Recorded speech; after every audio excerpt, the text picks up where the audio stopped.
शिवपुरी जिले के पिछोर विधानसभा क्षेत्र के अंतर्गत नगर परिषद पिछोर में पिछले दिनों कांग्रेस द्वारा किए गए शांतिपूर्ण सांकेतिक धरना प्रदर्शन के दौरान उस समय तनावपूर्ण स्थिति बन गई, जब कुछ नकाबपोश लोगों ने कांग्रेस कार्यकर्ताओं पर लाठी डंडों और सरियों से जानलेवा हमला कर दिया। इस हमले में कई कार्यकर्ता घायल हो गए थे। साथ ही कार्यकर्ताओं का आरोप है कि आम जनता के साथ भी मारपीट, लूटपाट और चोरी जैसी घटनाएं हुई है, जिनके संबंध में साक्ष्य सहित आवेदन प्रस्तुत किए जाने के बावजूद अब तक कोई कार्रवाई नहीं की गई है। मामले में न्याय की मांग को लेकर कांग्रेस पार्टी के कार्यकर्ताओं ने कलेक्टर को ज्ञापन सौंपते हुए 5 जुलाई से 9 जुलाई तक पुलिस अधीक्षक कार्यालय के बाहर शांतिपूर्ण धरना प्रदर्शन करने की अनुमति मांगी है। अब देखना होगा कि प्रशासन इस मामले में क्या कदम उठाता है। सूचना देने आया था, ये उसका आवक जावक है।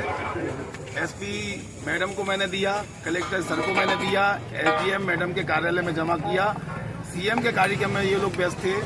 इस तरह से हमें कोई अभिमत प्राप्त नहीं हुआ है, लेकिन हमारे पास आवक जावक की सूचना हम दे चुके हैं। हम बहुत दिनों से 6-7 महीने से लगातार एसपी कार्यालय के चक्कर लगा रहा हूँ। मैं पिछोर से कांग्रेस का ब्लॉक अध्यक्ष हूँ।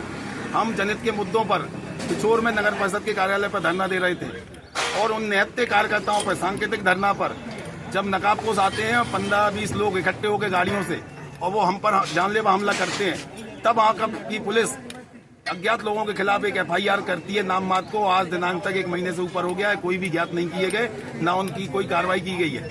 और रात मतलब ये ऐसा दिन नहीं जाता है जिस दिन चोरी ना हो, लूट ना हो, डकैती ना हो और हत्याएं तक हो रही हैं, लेकिन पुलिस इतनी निष्क्रिय है। भाजपा के प्रशासन की हाथ की कठपुतली बनी बैठी है, कोई कार्रवाई नहीं कर रही है। तब जाके हमें एसपी कार्यालय पर धरना के लिए मजबूर होना पड़ा है। भाई साहब, जैसा कि आप बता रहे हैं, आप लोगों पर जिन लोगों ने हमला किया था उनकी पहचान नहीं हुई है, लेकिन मुझे जहां तक याद आ रहा है, दिग्विजय सिंह ने जब इस मामले में ट्वीट किया था, उसके बाद मैंने आपके थाना प्रभारी नीतू सिंह से बात की थी।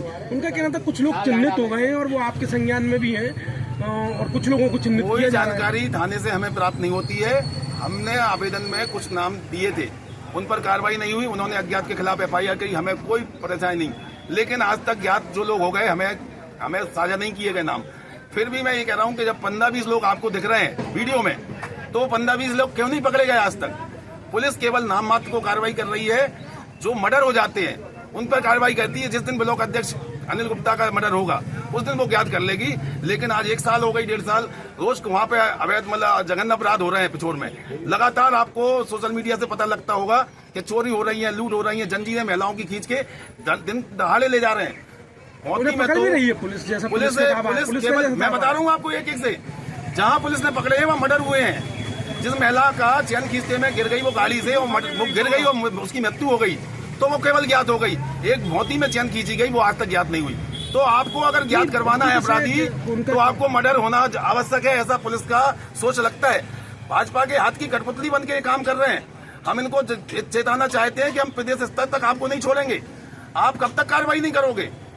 हम आज एसपी कार्यालय पे दे रहे हैं, हम आगे जाएंगे, लेकिन हम जब तक कार्रवाई नहीं हो जाती इन अपराधियों पे। अभी मैं बात कर रहा था, आपके कुछ साथियों से बताया जा रहा था कि आपने ये धरना प्रदर्शन करने के लिए टेंट लगवाया था, उसको भी उखाड़ दिया है। किसने उखाड़ा और क्यों उखाड़ा? टेंट का ये है कि टेंट लगाने वाले आए थे, उनको पुलिस वालों ने आकर रोक दिया है कि आप टेंट नहीं लगाए। हमें टेंट की आवश्यकता नहीं है, हम खुले में बैठेंगे, लेकिन हम अपनी बात रखेंगे और जब तक रखेंगे। हमारा 4 दिवसीय धरना है, हम 4 दिन तक ऐसे ही बैठेंगे, चाहे बारिश हो, पानी हो, आंधी हो, तूफान हो, हम बैठेंगे, क्योंकि हमारी जान पे बनाई है। आमजन का रहना दूभर हो गया है। न पिछोर में इस तरह से डर व्याप्त है, भय व्याप्त है कि सोशल मीडिया पे भी कोई अगर कमेंट्स करता है सत्ता के खिलाफ, तो उसको टारगेट करके मारा जाता है, उसके साथ बेइज्जती की जाती है उसकी। और नकाबपोश लोग इस तरह खुलेआम घूम रहे हैं कि वो किसी भी कार्यकर्ता को या आमजन को इतना डर और वातावरण में रखते हैं कि कोई अपनी आवाज उठा नहीं पा रहा है इनके मारे।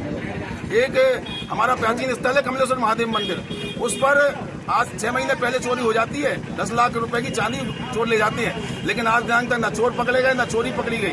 तो ये प्रशासन कर क्या रहा है?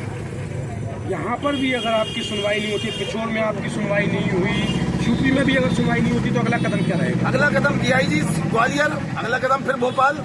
लेकिन हम जब तक चुप नहीं बैठेंगे, जब तक अपराधियों को पकड़ा नहीं जाएगा, उनके जुलूस नहीं निकाले जाएंगे। क्योंकि मध्य प्रदेश के इतिहास में पहली बार हुआ कि कोई भी पार्टी, विपक्ष का काम है जनहित के मुद्दे उठाना, हम जब जनहित के मुद्दों पर बैठे थे, नगर के मुद्दों पर बैठे थे, तब वहाँ निहत्थे कार्यकर्ताओं पे जानलेवा हमला होता है और वो जानलेवा हमलावर आज खुलेआम घूम रहे हैं। कोई प्रशासन कार्रवाई नहीं कर रहा है, उसकी मतलब निष्क्रियता के खिलाफ आपका ये आरोप है कि पुलिस ने उनको चिन्हित कर लिया है, लेकिन उन पर हाथ नहीं डाल पा रही है, उन पर कार्रवाई नहीं कर पा रही है। बिल्कुल, ये बिल्कुल मिली भगत समझ में आती है पुलिस की। वो सत्ता के प्रभाव में है और सत्ता के प्रभावशील लोगों के साथ है, आप वो कार्रवाई नहीं कर रही है। सत्ता के प्रभाव की बात कर रहे हैं, तो पिछोर में सत्ता के प्रभाव में सिर्फ मुझे जहाँ तक लगता है आपके एमएलए हैं। देखिए आज आप इंडायरेक्ट रूप से एमएलए पर आरोप लगा रहे हैं। मैं ये कह रहा हूँ कि 25 साल से भाजपा की सरकार है, ठीक है। वहाँ पर उन 25 सालों में 20 साल आदरणीय कक्काजी साहब रहे, तो उनका प्रभाव वहाँ पे इसलिए कम रहा क्योंकि हमारे विधायक जी सबको साथ लेकर चलने वाले थे, सभी समाजों को एक साथ रखने वाले थे, शांति व्यवस्था बनाए हुए थे। लेकिन जैसे ही उनका ये 23 वाला चुनाव होता है और उनका निर्णय बदलता है, वो सीधी से चुनाव लड़ते हैं और वहाँ पर अरविंद लोधी जी वो हमारे प्रत्याशी वो बहुत कम वोटों से वहाँ हार जाते हैं। उसके बाद ये हालत है कि वहाँ पे डर और भय का वातावरण है। लोग कांग्रेसी कार्यकर्ता तो ठीक ठाक है, आमजन भी दहशत में है। नहीं, मेरा कहने डर और भय का वातावरण किसने बनाया है? डर और भय का वातावरण सत्ता के लोग बनाए हैं। सत्ता के लोग वहाँ सत्ता MLA के लोग भाजपा है, भाजपा सत्ता में बैठी है। आप एमएलए को मान सकते हैं, आप सांसद को मान सकते हैं, आप मुख्यमंत्री को मान सकते हैं, आप प्रधानमंत्री को मान सकते हैं। हमला करने वाले कौन थे वो? आपका ये कहना है कि बदमाशों को, हमलावरों को और अपराधियों को सत्ता का वहाँ पर बैठे हुए विधायक का खुला संरक्षण है। देखिए संरक्षण है, बिल्कुल है संरक्षण। संरक्षण नहीं होता तो कैसे करते? हमला करने वाले कौन थे वो? हमला करने वाले अपराधी खुलेआम घूम रहे हैं। अपराधियों को पुलिस चिन्हित नहीं कर रही है जानते हुए भी। और आपकी नजर में क्या है? शिवपुरी से कुलदीप गुप्ता की रिपोर्ट।